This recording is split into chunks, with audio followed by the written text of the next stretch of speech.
Les quatre mers s'entre-déchirent depuis la mort de Goldie Roger. Certains se sont lancés à la recherche du One Piece, espérant acquérir gloire et richesse. D'autres ont rejoint les rangs de la marine, arborant la bannière de la justice et protégeant aveuglément les secrets les mieux gardés de ce monde. Une poignée d'entre eux ont réussi à se faire un nom en voguant à travers Grand Line jusqu'au Nouveau Monde, ou en participant à des batailles ayant changé le cours de l'histoire. Mais bien loin des champs de bataille, bien loin des héros et des justiciers, une organisation secrète agit dans l'ombre et tire silencieusement les ficelles de ce monde. Vous êtes sur All Blue Channel. Bienvenue dans cet épisode de Live consacré à la mafia dans le monde de One Piece.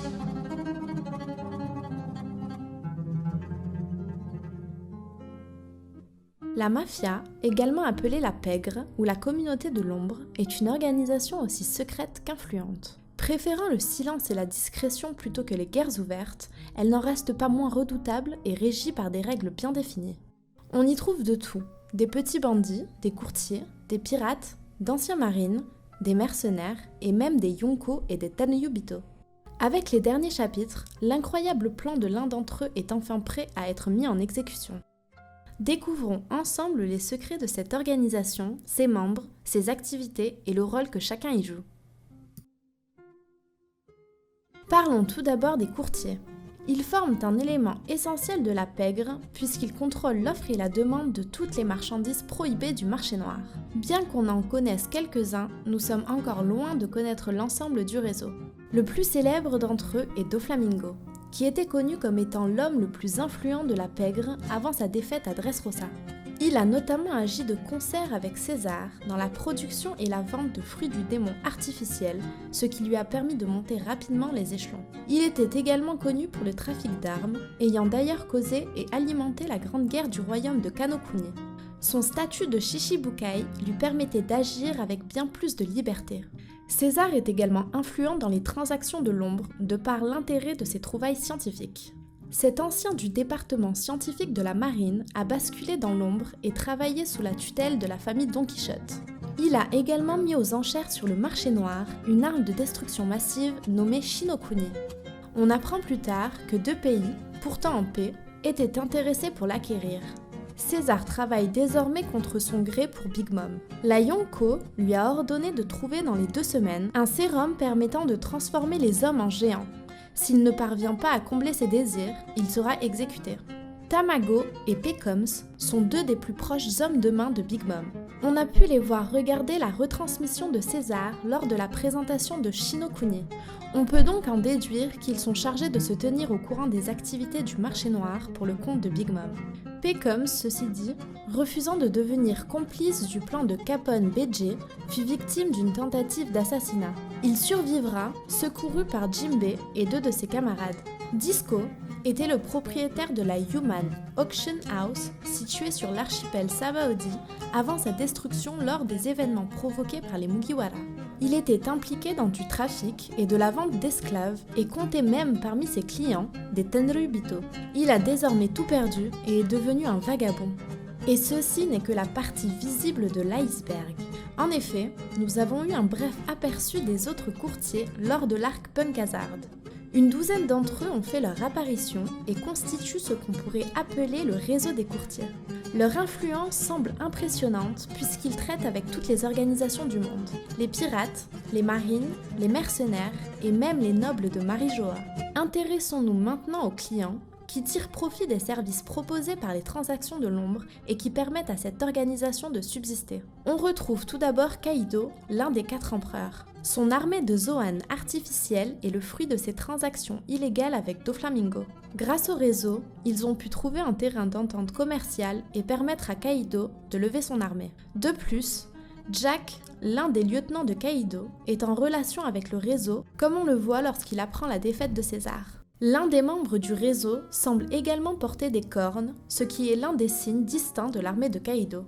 Affaire à suivre. Big Mom est également bien au fait des trafics et des avantages qu'ils engendrent. Son obsession de mettre la main sur César n'était pas anodine, reste à savoir si son sérum de géantification verra le jour. Le mariage arrangé avec les Vinsmoke lui permettrait de mettre la main sur l'une des armées de mercenaires les plus redoutables. Et son emprise sur l'île des hommes poissons constitue un élément déterminant pour le marché noir puisque l'île est la plaque tournante du trafic d'esclaves. L'influence de Big Mom est si grande que si elle venait à tomber, cela chamboulerait tous les rapports de force à travers Grand Line. Crocodile est également connu comme un des membres de la pègre. Son organisation, le Baroque Works, était au cœur d'un trafic de dance powder ayant eu de lourdes conséquences politiques et même entraîné une guerre civile. Malgré sa défaite, Crocodile est aujourd'hui libre et n'est pas du genre à revoir ses ambitions à la baisse. Il pourrait donc intervenir ou tirer indirectement avantage de certains bouleversements à venir. Et enfin, on retrouve les Tenryubito qui tirent parti des activités criminelles en faisant vivre le trafic d'esclaves. Cet aspect est devenu un élément essentiel de leur mode de vie et de leur confort. Le gouvernement mondial et la marine sont donc forcés de tolérer ces activités qui alimentent pourtant les transactions de l'ombre. Parlons maintenant des mercenaires qui apportent eux aussi leur poids sur la balance du pouvoir. Ces groupes indépendants proposent leurs services aux plus offrants et sont de véritables électrons libres. Ils sont pour la plupart ambitieux et opportunistes, comme le montre l'audacieux plan mis en place par la famille Vinsmoke.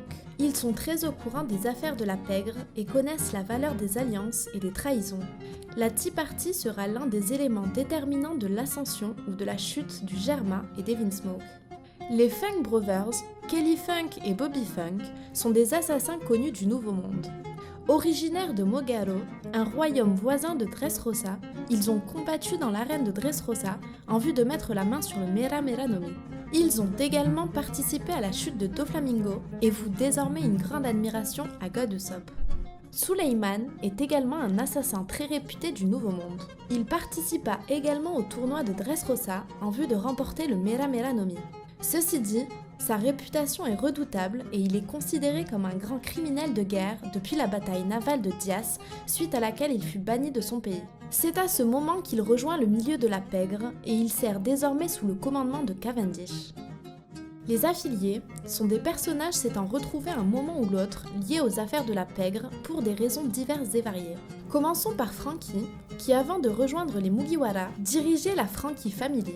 Les activités de son organisation étaient liées de près au marché noir, notamment pour ce qui est des pièces nécessaires à la fabrication de navires. C'est d'ailleurs sur le marché noir de Saint-Poplar qu'il obtiendra le bois d'Adam, qui lui servira plus tard à fabriquer le Sunny. Le Sunny, donc, en plus d'avoir été construit en partie grâce à la pègre, est l'un des deux seuls navires avec l'Oro Jackson, le navire de Goldie Roger, à avoir été fabriqué dans ce bois. Silvers Riley se sert du système de la pègre à son avantage afin de subsister et de rembourser ses dettes. Une de ses activités favorites consiste à se faire passer pour un esclave, puis à voler l'argent de la transaction à son maître. Il sévit notamment sur l'archipel Sabaody.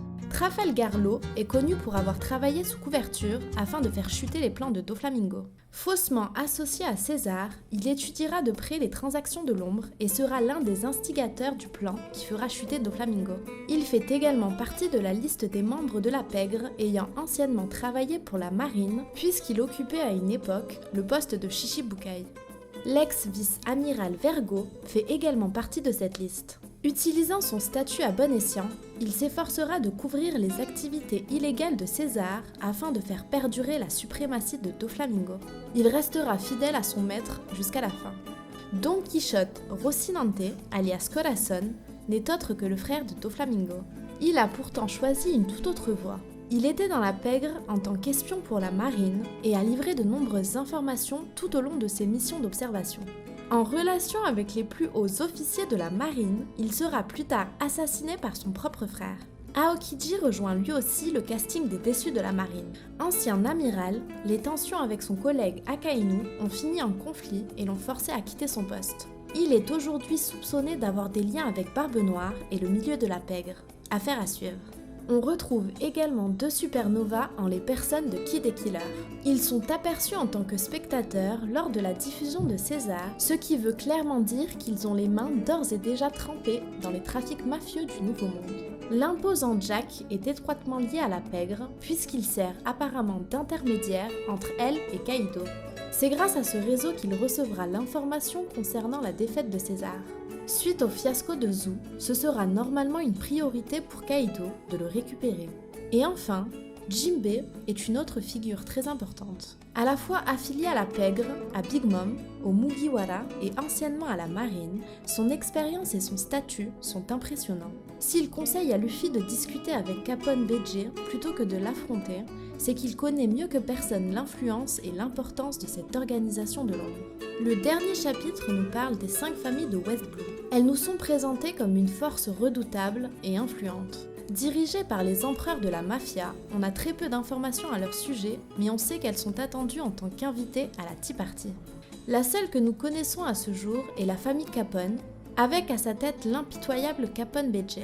Ayant déjà semé le chaos à West Blue, en assassinant de nombreux chefs de famille, il a quitté West Blue pour étendre son influence sur les mers. Après son entrée dans le Nouveau Monde, il réussit l'exploit de s'accorder les faveurs de Big Mom et d'épouser sa fille, Charlotte Chiffon. Le petit Capone Pets naîtra de cette union et viendra renforcer l'influence et la légitimité de BG. Mais il semble traîner derrière lui un lourd passé et nombreux sont ses ennemis d'hier, souhaitant toujours sa mort aujourd'hui. Affaire à suivre. Voyons maintenant les références utilisées par Oda pour développer son univers de la pègre. Tout d'abord, les 5 familles de West Blue font penser aux 5 grandes familles de la mafia de New York dans les années 30. Et le parallèle ne s'arrête pas là, puisque de nombreuses références sont présentes tout au long de l'arc. Big Mom, tout d'abord, semble très inspirée de la baronne de la drogue, Griselda Blanco. Cette impitoyable mafieuse était connue pour son tempérament foudroyant et aurait commandité un peu plus de 200 assassinats. Parmi ces meurtres, on compte notamment celui de son mari et d'autres de ses proches. Ces éléments rappellent vraiment Big Mom et on peut également y voir des ressemblances physiques. Griselda Blanco et ses enfants finiront assassinés, ce qui peut nous laisser entrevoir le pire pour Big Mom et la famille Charlotte. Le personnage de Capone BG est bien sûr une référence directe à Al Capone. Son style est un hommage direct aux gangsters et on retrouve de nombreuses autres références à cet univers. Dans le chapitre 857 par exemple, on apprend que BG aime découper les animaux et la case nous présente un cheval avec la tête coupée. C'est une référence à une scène du Parrain dans laquelle un membre d'une famille rivale retrouve la tête de son cheval préféré dans son lit en guise de menace. Mais BG possède également le titre de tour, ou rook en anglais, pour la Tea Party. La tour est l'une des pièces ayant le plus de valeur aux échecs, juste après le roi et la reine.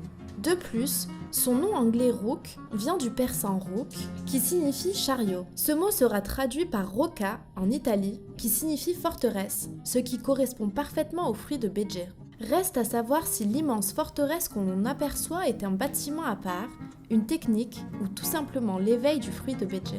La tour est également la seule pièce aux échecs disposant d'un mouvement spécial lui permettant de faire bouger le roi de sa place. Si Oda applique cette symbolique, cela pourrait signifier que le plan de BG pourrait aboutir et changer les puissances en place et ainsi, BG pourrait prendre la place de Big Mom. Gotti, de l'équipage du Fire Tank de BG, est également un clin d'œil au célèbre gangster John Gotti, membre des 5 grandes familles de New York et adepte de l'assassinat et de la contrebande. D'autres parallèles avec le parrain peuvent être faits, comme le fait que l'un des subordonnés de BG porte le nom de Vito, tout comme Vito Corleone dans le parrain. Et on peut déjà s'autoriser à tenter d'entrevoir le futur des événements. La famille et les cérémonies sacrées font partie des éléments centraux du film Le Parrain. Le premier film commence par exemple sur un mariage. On peut donc également penser que la Tea Party se déroulera de la même façon que le baptême du film. Dans ce dernier, Michael Corleone planifie l'assassinat des chefs des familles rivales au même moment que le baptême du second fils de Connie. Tout ceci nous laisse donc impatients de découvrir le déroulement des événements. Une chose est sûre, il y a très peu de chances qu'aucun camp ne subisse de pertes durant la cérémonie. On peut donc s'attendre à la disparition temporaire ou définitive de personnages jusque-là importants. Les récentes informations sur Capone et le fait qu'il ne souhaite pas s'élever hiérarchiquement nous en dit long sur la pègre. Contrairement aux pirates, et surtout aux Mugiwara, les mafieux n'ont pas vraiment de rêve et agissent uniquement pour leurs intérêts, leur confort et leur plaisir. Une alliance difficile à entrevoir mais nécessaire se présente et Luffy se retrouve devant l'un des choix les plus difficiles qu'il ait eu à faire. Les prochains chapitres nous diront s'il est prêt à accepter l'inacceptable pour atteindre ses objectifs. Et voilà, on arrive à la fin de cet épisode de Line consacré à la mafia. Cette vidéo nous a demandé énormément de travail, alors on compte sur vous pour liker et partager. Dites-nous en commentaire si vous voulez voir plus de vidéos de ce type et les sujets que vous aimeriez voir abordés. Quant à moi, je vous dis à bientôt pour de nouvelles vidéos et d'ici là, portez-vous bien. À bientôt sur All Blue Channel.